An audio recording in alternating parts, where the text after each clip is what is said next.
하루, 또 한 주간, 한 달, 1년 이런 것들이 시간의 매듭입니다. 하나님께서는 2010년을 우리에게 새로이 펼쳐주심으로써 우리에게 또 한 번의 시간의 매듭을 경험하도록 은혜를 베푸셨습니다. 여러분, 이 매듭이라고 하는 것은 전환을 의미한다고 생각합니다. 시간의 매듭은 우리에게 과거로부터 미래로 전환되게 합니다. 구태의연함으로부터 새로움으로 전환되도록 만드는 것입니다. 저는 우리 영도중앙교회 성도들이 2010년 한 해 동안 여러 가지 면에서 전환되는 축복을 받게 되시기를 간절히 축복합니다. 그러나 우리 인생의 전환을 가져오는 것은 시간만은 아닙니다. 어떤 충격적이거나 의미 있는 사건이 일어나면 우리의 삶이 전환됩니다. 예를 들면 학생이 학교를 졸업하면 그 길고 긴 학창 생활이 끝나게 될 때 그 삶이 전환됩니다. 그런가 하면 처녀로 총각으로 지내던 젊은이들이 사랑하는 사람을 만나서 결혼을 하고 가정을 이루면 그것도 인생에 빼놓을 수 없는 중요한 전환점입니다. 그런가 하면 슬픈 일도 있습니다. 사랑하고 존경하던 아버님, 어머님이 세상을 떠나실 때, 또 평생 의지하며 사랑하며 살던 배우자가 먼저 세상을 떠날 때, 그때도 우리 인생의 전환점이라고 얘기할 수 있습니다. 그런가 하면 평생 몸담았던 직장으로부터 퇴직할 때, 그리고 새로운 사업을 시작할 때, 혹은 그 사업을 여러 가지 이유로 인해서 정리하고 회사 문을 닫을 때, 그런 때들도 우리 인생의 전환점이라고 생각이 됩니다. 여러분, 오늘 읽은 성경 말씀 속에는 그런 전환의 이야기가 기록되어 있습니다. 이 전환은 개인에게도 있고 공동체에도 있습니다. 오늘 말씀 속에서 보면 한 개인의 인생, 그리고 한 민족의 전체적인 전환의 이야기가 나와 있는 것을 볼 수 있습니다. 그 개인은 모세라 불리우던 우리의 대선배요, 또 그 공동체는 다름 아닌 이스라엘인 민족 공동체입니다. 여러분, 이 두 가지 이야기 중에서 우리 먼저 모세 개인의 이야기를 좀 나눠보려고 합니다. 모세는 나이 80살에 호렙산 떨기나무 불꽃 가운데 나타나신 하나님의 부르심을 받게 됩니다. 그 이후로부터 그가 120세가 될 때까지 40년 동안 그는 하나님 앞에서 아름다운 인생을 살았습니다. 그 40년은 그의 생에 정말 값진 시간이었다고 하겠습니다. 이 40년이 있었기에 그 앞에 80년이 비로소 빛을 발하게 되었습니다. 사실 따져보면 그 앞에 80년은 어찌 보면 별로 아무것도 하는 일이 없이 흘려보낸 것처럼 느껴지는 아쉬운 시간이었습니다. 처음 40년은 바로의 궁궐에서 왕자의 신분을 가지고 배우고 익히는 시간이었습니다. 그 가운데 40년은 자기 동족이 애굽에서 노예살이 하는데 그들을 건지지도 못한 채로 사람을 죽인 실패자가 되고 도망자가 되어서 미디안 광야로 숨어들어 그 모진 모래바람과 싸우면서 양떼를 몰고 다니는 아쉬움과 안타까움으로 점철된 시간이었다고 말할 수 있습니다. 그런데 드디어 그가 하나님의 부르심을 받은 다음에 나머지 40년은 완전히 다른 시간이었습니다. 그 40년은 후회 없는 시간이었습니다. 그 40년은 하나님 앞에 순종으로 드려진 시간이었습니다. 그 40년은 진액을 짜내서 동족을 위해서 애국하는 마음으로 모든 걸 다 바친 시간이었다고 할 수 있겠습니다. 그 40년 동안 능력의 하나님께서 그와 함께 하셨습니다. 바로왕이 이스라엘 백성들을 내보내지 않았을 때 하나님은 그 땅에 10가지 재앙을 내리셨는데 그 10가지 재앙이 전부 모세를 통해 나타나게 하심으로 당신께서 모세와 같이 계시다고 하는 사실을 드러내 보이셨습니다.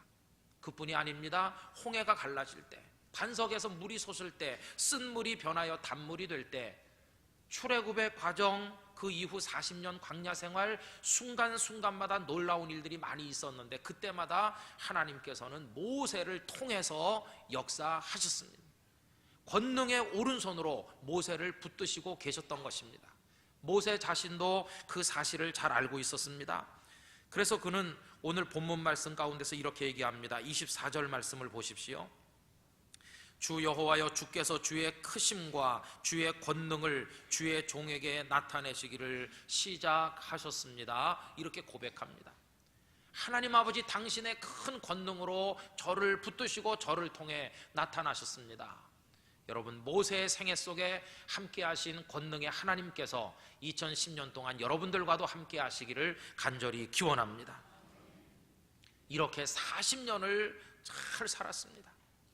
그런데 그 40년 세월이 지났을 때 이제 드디어 모세의 그 화려하고 위대하던 인생이 마무리되려고 하는 시점에 이르게 됩니다.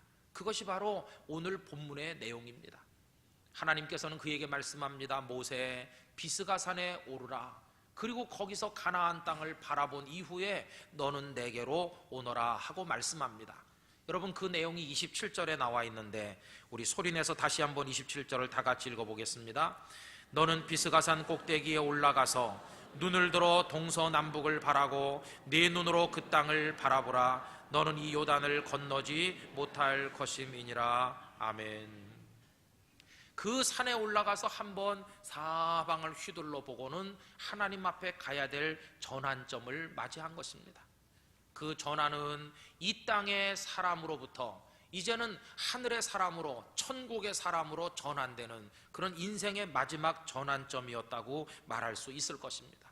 성도 여러분, 저나 여러분이나 언젠가 한 번은 이 땅의 사람으로부터 천국의 사람으로 바뀌는 전환점을 맞이하게 될 텐데, 그 때를 위해서 믿음의 준비를 잘하는 여러분이 되시기를 간곡하게 부탁을 드립니다. 모세는 비스가산에 올랐습니다. 그렇게 사모하고 소원하던 가나안 땅을 고개를 들어 쭉 이렇게 훑어보게 됩니다. 그리고는 하나님의 부르심을 받았습니다. 그 내용을 신명기 34장 1절 이하에서 다음과 같이 자세하게 기록해두고 있습니다.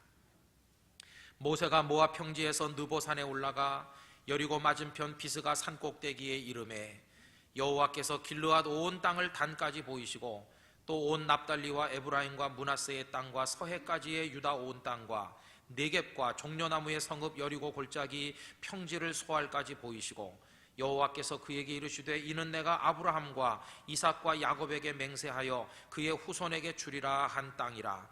내가 네 눈으로 보게 하였거니와 너는 그리로 건너가지 못하리라 하시매 이에 여호와의 종 모세가 여호와의 말씀대로 모압 땅에서 죽어 벳보을 맞은편 모압 땅에 있는 골짜기에 장사되었고 오늘까지 그의 묻힌 곳을 아는 자가 없느니라. 아멘. 이렇게 말씀합니다. 그는 산에 올라가서 다 바라보고 하나님의 부르심을 받음으로써 인생 최후의 전환을 경험하게 되었던 것입니다. 여러분, 이렇게 한 개인 모세의 인생이 이 땅의 사람에서 천국의 사람으로 전환되던 바로 그 시점, 바로 이 대목은 모세 개인의 인생에만 전환점인 것은 아니라는 것입니다. 이 시점은 이스라엘 민족 공동체에게도 너무도 중요한 전환점이었다고 하는 것입니다. 모세가 올랐던 비스가 산꼭대기는 이스라엘 수천 년 역사에 있어서 중요한 분기점이라고 얘기할 수 있습니다. 어떤 점에서 그렇습니까? 우선 첫째로 얘기할 수 있는 것은 지도자가 교체되는 순간이었습니다. 바야흐로 모세의 시대가 종말을 고하고 새로운 지도자인 여호수아의 시대가 열리는 순간이었습니다. 여러분, 오늘 말씀 28절에 다음과 같이 나와 있습니다. 너는 여호수아에게 명령하고 그를 담대하게 하며 그를 강하게 하라. 그는 이 백성을 거느리고 건너가서 네가 볼 땅을 그들이 기업으로 얻게 하리라 하셨느니라. 하나님께서는 모세의 후계자로 여호수아를 준비시키셨습니다. 요단 강물이 넘실대는 그 강가까지 인도한 사람은 모세였지만 그 강을 건너게 하고 그 다음 땅을 얻게 할 사람은 여호수아였습니다.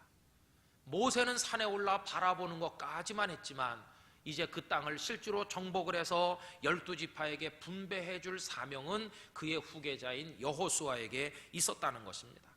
한 민족에게 있어서 지도자가 교체된다고 하는 것은 대단히 중요한 전환점이 아니겠습니까? 두 번째로, 그들이 머물러 있는 지리적인 위치를 기준으로 봐도 이 지점은 대단히 중요한 전환점이었습니다. 지금 그들은 요단강 동쪽에 있습니다. 그 모압 평지에 있습니다. 그런데 이 요단강 동쪽에서 모세는 세상을 떠나고 이제 여호수아와 함께 그들은 요단강을 건널 겁니다. 그러면 요단강 서쪽으로 넘어가게 되는데 요단강 서쪽, 그들이 그렇게 바라던 가나안 땅에 발을 디디게 되는 것입니다. 요단강 동쪽으로부터 요단강 서쪽으로 전환되는 것입니다. 또 이것은 40년의 광야 생활의 종지부를 찍고 이제는 가나안의 시대가 활짝 열리는 바로 그 지점에 이 백성들이 이르러 있었다는 것입니다. 그러므로 오늘 이 본문 말씀은 지나간 세월을 돌아보며 회상하면서 이제 다가올 가나안의 시대를 위해서 마음의 준비를 하고 출발해야 되는 바로 그런 지점에 이르른 이스라엘의 모습을 우리에게 보여준다고 하겠습니다. 여러분, 새해 벽두에 이 말씀을 드리는 것은 이유가 있습니다. 그것은 우리 영도 중앙교회도 대단히 중요한 전환점에 이르러 있다고 생각하기 때문입니다. 2011년은 하나님께서 이 땅에 영도 중앙교회를 세우신 지 꼭 60주년이 되는 해입니다. 이제 올해부터 내년까지 우리는 60주년을 회상하며 감사하는 일들, 그리고 미래를 위해 준비하는 여러 가지 일들을 차례차례 펼쳐나가게 될 것입니다. 이스라엘 백성들처럼 우리들도 지나간 세월을 회고하면서 다가올 미래를 준비해야 될 시점에 서 있다 하는 것입니다. 여러분, 지나간 60여 년의 세월은 우리에게 어떤 시간이었을까요? 한마디로 말하면 하나님의 은혜로 살아온 시간인 줄로 믿습니다. 강병한 장로님과 김차석 권사님 비롯한 소수의 몇몇 성도들이 홍종태 목사님을 모시고 가정재단을 쌓기 시작하면서 영도중앙교회가 태동되었습니다. 그리고 그 이후에 하나님 얼마나 신실한 주의 종도를 세우시고 일으켜셔서 기도하게 하시고 눈물 흘리게 하시고 교회를 사랑하고 복음을 증거하게 하셨는지 하나님께서 말할 수 없는 은혜를 우리 교회에 부어주셨습니다. 많은 교역자들이 우리 교회에 와서 일하고 떠나가셨습니다. 홍종태 목사님 이후에 최강수 목사님, 그리고 최연풍 목사님, 그리고 김삼범 목사님 다 위임 목사가 되셔서 교회를 위해 최선을 다해 헌신하셨습니다. 지나간 세월은 정말 하나님의 은혜로 살아온 세월인 줄로 믿습니다. 그리고 부족한 사람이 영도중앙교회 담임 목사가 되어 온 이후로 오늘까지도 우리들은 하나님의 은혜로 살았습니다. 오늘 이 모습이 되기까지 하나님께서는 말로 다 할 수 없는 은혜를 우리에게 주신 줄로 믿습니다. 여러분, 그동안에 어떤 발전과 변화가 있도록 하셨습니까? 겉으로 드러나는 것으로 얘기해 본다면 우리가 한 140, 50평 되는 조그마한 땅에 조그마한 예배당을 가지고 있었습니다. 그러나 이제는 비전센터에까지 포함해서 근 2000평의 대지를 활용하면서 일하도록 하나님이 은혜를 주셨습니다. 그때는 한 300여 평의 건평을 우리가 가지고 있었는데 이제 비전센터가 완공되면 그 10배가 되는 3000여 평의 건평을 가지고 이 지역 복음화와 봉사를 위해 사용할 수 있게 될 것입니다. 교육하는 일, 훈련하는 일, 그리고 지역에 봉사하고 선교하는 모든 일에 있어서 이제는 여러 가지 사역을 활발하게 펼칠 수 있는 기반을 하나님께서 우리에게 은혜로 주신 줄로 믿습니다.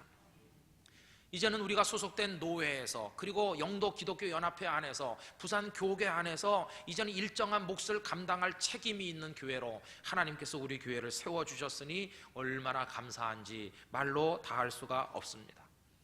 이스라엘 백성들이 출애굽한 거, 그리고 광야 40년을 통과한 것이 하나님의 은혜인 것처럼 오늘 우리 교회와 성도들이 이 시점에까지 이르도록 하신 분이 하나님이시요 우리가 하나님의 은혜로 살아온 것입니다. 우리의 무지함에도 불구하고, 부족함에도 불구하고, 게으르고 나태함에도 불구하고 하나님은 변함없는 사랑으로 우리 교회와 성도들을 인도하시고 품어주신 줄로 믿습니다. 이제 우리의 마음에 있어야 될 것은 그 하나님에 대한 깊은 감사, 그리고 하나님을 높여 찬송하는 마음, 하나님께 영광 돌리는 심정이 우리에게 반드시 있어야 될 줄로 믿습니다. 그러면서 이제 우리에게 펼쳐질 새로운 미래를 향하여 어떻게 나갈 것인가를 살피는 마음이 우리 모두에게 있어야만 될 것입니다. 여러분, 다시 이스라엘 백성의 이야기로 돌아가서 이제 그들에게 펼쳐질 가나안 시대는 그들에게 어떤 시대였겠습니까? 여러분, 이 점에 있어서도 그들은 대단히 큰 변화를 맞이해야 될 입장에 서 있었다는 것을 알게 되는데, 첫째는 그들의 생활 양식이 100% 변해야 될 상황에 이르러 있었습니다. 한마디로 말하면 이동하는 삶으로부터 이제는 정착하는 삶으로 옮겨야 될 변한 지점을 맞이하고 있었다는 겁니다. 여러분, 그들은 광야에서 이동했습니다. 천막을 여기 쳤다가 다시 걷어서 이쪽으로 옮겼습니다. 40년 동안 계속 이동했습니다. 그 이전에도 그들은 이동하는 유목민이었습니다. 아브라함과 이삭과 야곱, 그들의 조상 자체가 다 유목민의 삶을 살았습니다. 유목 생활은 이동하는 삶입니다. 목초지를 찾아서 오늘은 이곳 내일은 저곳으로 옮겨 달리는 삶을 살았습니다. 그러나 가나안에 들어가면 이제 달라질 것입니다. 이제 드디어 그들은 땅을 얻게 될 것입니다. 땅에 집을 짓고 성을 세우고 이제는 땅에 뿌리를 내리고 정착하게 될 것입니다. 더 이상 이동하지 않을 겁니다. 예전에는 이동하기 때문에 씨 뿌리고 파종했다가 추수 때까지 그 자리에 있을 수 없기 때문에 농사 지을 수 없었습니다. 그러나 이제는 농사를 지을 수 있습니다. 이동하지 않기 때문에 이제는 농경 생활을 할 수 있습니다. 유목 문화로부터 농경 문화로 그들의 삶의 상황이 완전히 뒤바뀌는 혁명적인 변화가 그들을 기다리고 있었다는 겁니다. 여러분, 그뿐이 아닙니다. 이제 가나안에 들어가면 그들은 여러 이방 민족들과 정면으로 맞서야 되는 과제가 주어지게 되어 있었습니다. 그동안 광야 생활에는 이방 민족이라는 적은 많지 않았습니다. 그들에게 광야에 있어서 가장 큰 적은 광야 자체였습니다. 햇빛은 뜨겁고 먹을 것과 마실 게 부족한 이 광야가 최대의 적이었습니다. 그러나 광야에서는 이방 민족과 맞닥뜨린 경우는 그렇게 많지 않습니다. 아말렉, 그리고 미디안과 모압, 그러다 마지막에는 아모리 족속과 한두 번의 싸움을 했을 따름입니다. 그러나 여러분, 가나안에 들어가면 다릅니다. 가나안은 빈 땅이 아닙니다. 거기는 여러 민족이 이미 다 차지하고 있고, 그리고 난공불락의 성을 쌓고 있고 자기들 나름대로의 삶을 살고 있는 땅이기 때문에 이제 정면으로 그들과 맞서야 되는 어려운 과제가 이스라엘 백성 앞에 기다리고 있었다는 것입니다. 여러분, 이방 민족과의 대결은 군사적인 충돌만을 의미하는 것이 아니라 문화적 대결이요 종교적 대결이기도 했습니다. 이 가나안의 백성들은 숱한 우상을 숭배하면서 살고 있었습니다. 그 우상 숭배가 가져온 결과로 타락하고 음란한 문화가 그들에게 의해서 만들어지고 있었습니다. 이제 이스라엘은 그들과 맞서서 하나님 여호와를 경외하는 신앙을 정립해 나가야 될 과제를 가지고 있었다는 것입니다. 가나안 땅이라고 하는 축복과 함께 이 백성들은 해결해야 될 많은 과제를 동시에 부여받는 지점에 이르러 있었다는 것입니다. 여러분, 이 비스가산 이 무렵에 와서 이스라엘 백성들에게는 새로운 숙제가 생겼습니다.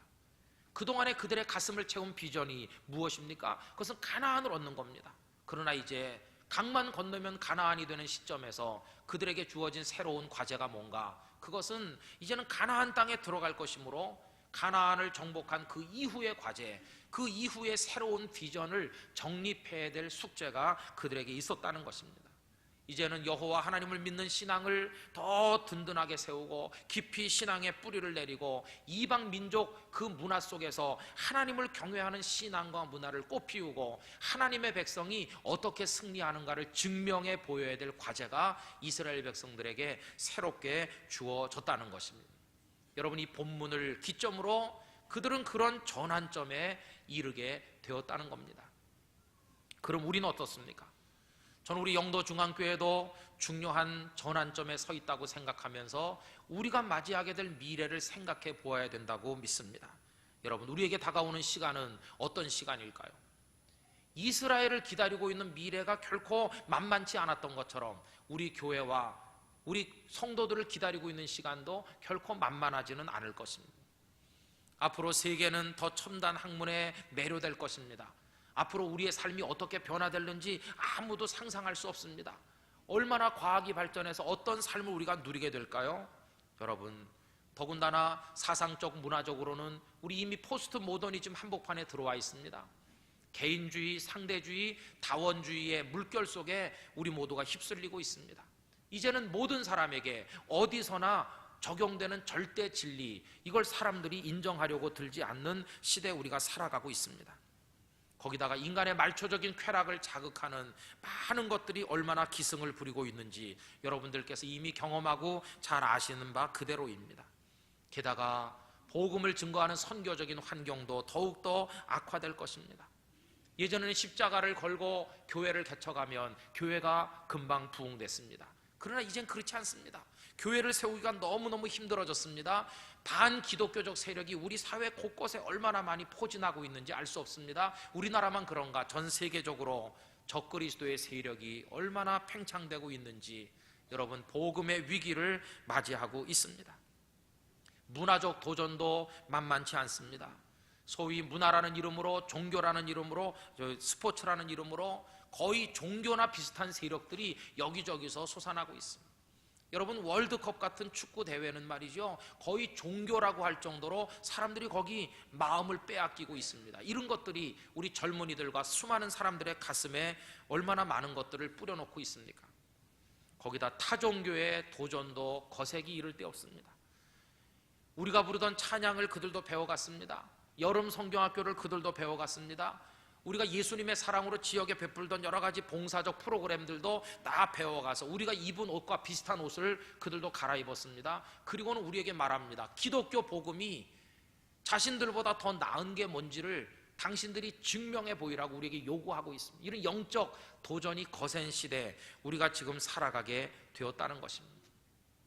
그 속에서 대한민국 이 반도의 동남쪽 그 작은 섬에 이 한규퉁이 바닷가에 영도중앙교회가 지금 세워져 60여 년을 지나고 새로운 미래를 바라보고 있는 것입니다.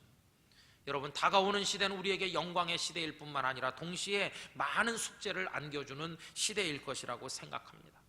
이제 우리는 어떻게 하면 좋겠습니까? 저는 우리 영도중앙교회 성도들이 미래가 우리에게 던져줄 여러 가지 과제들을 피하고 도망가는 것이 아니라 그것을 가슴을 열고 기꺼이 받아들여서 우리의 새로운 비전으로 만들어 나가게 되기를 간절히 원하는 것입니다. 저는 이렇게 말씀드리고 싶습니다. 우리 교회가 이제는 영도를 벗어나게 되기를 원합니다.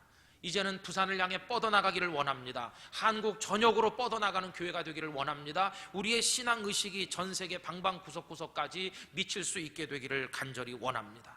이제는 장년 중심의 교회로부터 우리 교회의 미래를 책임지고 민족의 내일을 짊어질 어린 세대, 우리 청소년들을 향해서 움직여가는 우리 교회 중심축의 이동이 이제부터 서서히 있어야 된다고 믿습니다. 그리고 이제는 모여서 예배드리고 흩어지는 것에만 관심을 가지지 말고 다양한 기독교 문화를 창출하는 일에도 우리의 미력이나마 보태야 된다고 생각합니다. 우리 교회가 소속한 교단에서는 우리나라에서는 처음으로 기독교 문화법인을 세웠습니다. 이제 올해부터 우리 교회가 부산에서는 처음으로 그 문화법인의 이사교회로 참여하게 될 것입니다.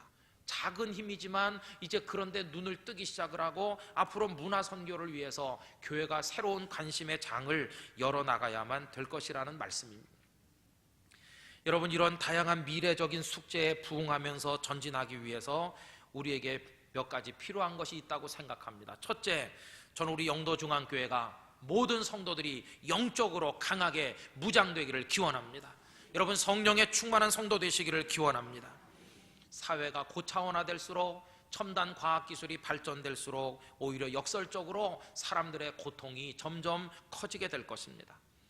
이런 발전들은 사람들을 편리하게는 만들겠지만 사람들을 구원할 수는 없는 것입니다. 국가 간의 경쟁, 기업 간의, 개인 간의 경쟁이 날마다 더 치열해지다 보면 경쟁에서 낙오하는 소외자들이 많이 생길 것입니다. 기계화되는 이 사회 속에서 비인간화된 불쌍한 영혼들이 많이 나타나게 될 것입니다. 소득은 늘겠지만 행복지수는 떨어지고 자살을 생각하는 사람들이 점점 많아지는 괴물 같은 사회가 우리 앞에 도래하게 될 것입니다. 여러분 이 속에서 우리의 사명을 감당할 수 있는 비결은 다른 거 없습니다. 모든 성도들이 성령의 충만함을 받으시기를 바랍니다. 여러분 하나님의 말씀과 더불어 나가게 되시기를 부탁드립니다. 이 말씀은 사단의 권세를 이기는 좌우의 날선 우리의 검이 되는 줄로 믿습니다. 예수 그리스도의 십자가에 피가 묻은 그 피 묻은 십자가의 복음, 생생한 구원의 복음을 여러분의 가슴에 품고 살게 되시기를 기원합니다. 2010년 전 성도들이 말씀과 더불어 시작하기를 기원합니다. 여러분 무엇보다 기도의 용사가 되시기를 축복합니다. 여러분들의 가정이 기도원이 되시기를 원합니다. 일터에서 먼저 기도하시길 바랍니다. 남선교회, 여전도회 여러 교회 부서 모이면 먼저 기도부터 드리고 시작하는 한 해가 되기를 부탁을 드리는 것입니다. 교회 이구석 저구석에서 하나님의 도움을 구하는 기도의 소리가 끊어지지 않는 교회가 되기를 원합니다. 말씀과 기도의 토대 위에 여러분의 인생을 세우시고 가정과 우리 교회를 세워나가게 되기를 원하는 것입니다. 두 번째로 이 사회 속에서 우리의 사명을 감당하려면 우리 영도중앙교회 성도들이 도덕적으로 잘 무장돼야 될 줄로 믿습니다. 여러분, 저는 우리 교우들이 맑은 생각을 가지게 되시기를 바랍니다. 여러분들이 깨끗한 삶을 살게 되시기를 기원합니다. 덕스럽지 못한 언어들, 행동들, 습관들을 오늘을 기점으로 다 던져버리게 되시기를 원합니다. 여러분의 삶이 활력이 넘치면서도 동시에 절제된 삶, 너그럽게 한이 없으면서도 자신을 향해서 무섭게 질타할 수 있는 그런 삶이 되기를 원합니다. 욕망에 눈이 멀어 번득거리는 눈빛이 아니라 이제는 차분하게 하나님을 올려다보는 절제된 눈빛을 가지고 어디서나 단정하고 모범적인 삶을 살게 되시기를 축복합니다. 세상 사람들이 한다고 따라하는 일이 절대로 있어서는 안 되겠습니다. 거룩하게 구별된 하나님의 사람이 되시기를 바랍니다. 품격 높은 명품 크리스찬이 되시기를 주님의 이름으로 축원합니다. 그래서 사업장과 직장과 주변 인간관계 속에서 영도중앙교회 교인 품질 1위의 신앙인들로, 사회인들로, 대한민국 국민으로 여러분들이 살게 되시기를 진심으로 기원하는 것입니다. 그리고 세 번째로 우리는 창조적인 아이디어들과 새로운 열정으로 무장돼야만 되겠습니다. 여러분, 우리 교회 앞으로 지난 세월에 하지 않았던 새로운 일들을 많이 하는 교회가 되기를 원합니다. 그래서 도전하는데 위험을 감수할 수 있는 용기를 우리가 가지기를 원합니다. 사고의 폭을 활짝 넓히기를 원합니다. 새로운 아이디어들과 목표가 여러분의 가슴 속에서 날마다 새롭게 솟아나게 되기를 간절히 원합니다. 이를 위해서 우리 묵은 것은 다 버려야 되겠습니다. 새로운 것들이 우리 속에 생겨날 수 있도록 하나님 앞에 엎드려야 되겠습니다. 그런 상징적인 표현으로 비전센터가 완공될 즈음에 우리는 교회 이름을 바꾸려고 합니다. 그래서 미래를 품고 부산을 품을 수 있는 새로운 이름을 우리 가슴에 탁 품고 하나님이 부르시는 축복의 장을 향해 달려나가기를 원하는 것입니다. 여러분, 이 모든 일에 여러분들의 적극적인 기도와 참여가 있으시기를 간곡하게 부탁을 드립니다. 2010년 우리에게 주신 표현은 그 땅을 바라보라입니다. 모세는 비스가산에 올라가서 그 땅을 바라보기만 하고 거기 들어가시지는 못하셨습니다. 그러나 저는 오늘 예배 참석한 여러분들 모두가 그 땅을 바라볼 뿐만 아니라 그 땅에 두 발을 디디는 주인공들이 되시기를 기원합니다. 이를 위해 함께 기도하고 함께 땀 흘리고 함께 수고하고 함께 하나님을 사랑하고 그러면서 함께 영적 싸움을 싸우는 이 대장정에 전 성도가 어르신들로부터 어린 아기들까지 모두 참여하는 그런 위대한 전환이 우리에게 일어나기를 간절히 바라는 것입니다. 여러분, 이렇게 살아가면서 절대 잊으셔서는 안 될 것 마지막으로 한마디 말씀드리고 싶은 게 있습니다. 이 모든 것은 무엇을 위함인가? 궁극적인 것은 하나님의 나라를 이루기 위함인 것입니다. 그리고 하나님의 영광을 높이기 위한 것입니다. 결코 우리 개인의 나라를 세우려고 시도하시지 않기를 바랍니다. 그리고 자신이 영광 받으려고 하는 마음 따위는 우리 모두가 버려야 될 것입니다. 하나님, 이 교회와 성도들을 통해 저를 통해 하나님 무한한 영광을 받으시옵소서. 이렇게 하면서 출발하는 우리 교회와 성도들이 되기를 원하는 것입니다. 2010년 여러분 개인의 삶이, 여러분의 가정이, 여러분의 일터가 우리 교회가 놀라운 방향으로 전환을 경험하는 그런 축복의 한 해가 되시기를 우리 구주 예수님의 이름으로 축원합니다. 다 같이 기도하겠습니다. 이 시간 하나님 앞에 위대한 전환을 경험하는 한 해가 되도록 우리 개인과 가정과 교회를 위하여 영적 무장, 도덕적 무장, 창조적 아이디어와 열정의 무장이 있게 해달라고 다 같이 한 목소리로 하나님 앞에 기도하겠습니다. 거룩하시고 사랑이 많으신 아버지 하나님, 감사드립니다. 이 시간 저희들에게 신년 지휘를 지켜 하나님 앞에 예배하게 하시는 가운데 우리에게 그 땅을 바라보라는 새로운 표어를 주시면서 우리의 미래를 조망할 수 있는 시간을 가지게 하심을 감사드리옵나이다. 거룩하신 아버지 하나님, 우리 교회로 하여금 위대한 전환을 경험하게 하여 주시기를 원합니다. 다가오는 시대가 만만치 않은 시대며 적그리스도의 세력이 준동하는 시대이겠지만 주여 우리를 영적으로 무장시켜 주시옵소서. 도덕적으로 무장시켜 주시옵소서. 창조적 아이디어들과 새로운 비전들로 무장시켜 주시옵소서. 그래서 우리 교우들도 변화되고 가정도 달라지고 일터가 복을 받고 하나님의 교회가 새로워지게 하여 주시기를 원합니다. 하나님이여, 2010년 한 해 동안 영도 중앙교회 성도들에게 하나님의 큰 은혜를 쏟아부어 주시옵소서. 아멘. 아버지 하나님, 묵은 해를 보내고 새해를 맞이한 우리에게 위대한 전환이 개인의 차원에서나 가정의 차원에서나 교회 차원에서나 이루어지게 하여 주시옵소서. 우리의 발목을 잡는 모든 것들을 끊어버리게 되기를 원합니다. 새로운 미래를 향해 가슴을 열고 달려나가기를 원합니다. 영적으로 무장되게 하여 주시옵소서. 도덕적으로 무장되게 하여 주시옵소서. 창조적 열정과 아이디어들로 무장되게 하여 주옵소서. 올 연말에 가서 결산할 때 우리 교우들이 많은 복을 받고 가정이 부흥되고 심령이 부흥되고 하나님의 교회가 부흥될 수 있도록 은혜를 주시고, 우리를 통해 지역사회, 주변 사람, 대한민국 사회가 복을 받는 통로의 역할을 감당하게 하여 주옵소서. 예수님의 이름으로 기도드리옵나이다. 아멘.